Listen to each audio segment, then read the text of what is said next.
maita murora. Sikana. Hesopo.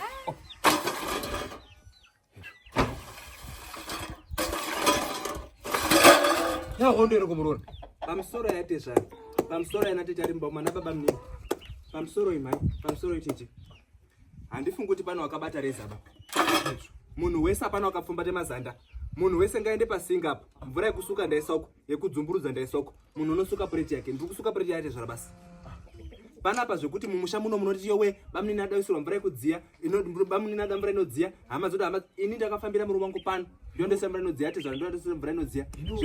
Urora wacho uri papipo. Urora uri papipo kudi. Iye zvino kana uri sewo nyara rako. Kana dziri nyaya dzemarriage una you wazvizwa. Marriage una you ndosaka wakadzoka. Ndakarara kudii kwacho. Inini it's order for order. If you respect me, I respect you. An eye for an eye, nose for nose, mouth for mouth. Maiwe. Ndakarara mushina tazi murume wangu adzoke kuHarare ndiri tsara ndiri muno. Sakaidodiniwo. I marry him, not the village. He marries me, not the village.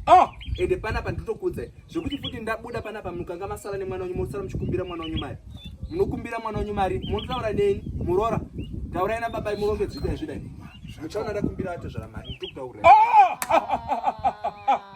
Ukakororwa irwewo.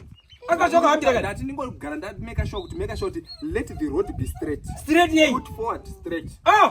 Ndokutaurira kudai. Bikira.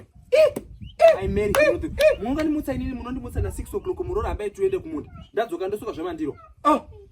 Inini.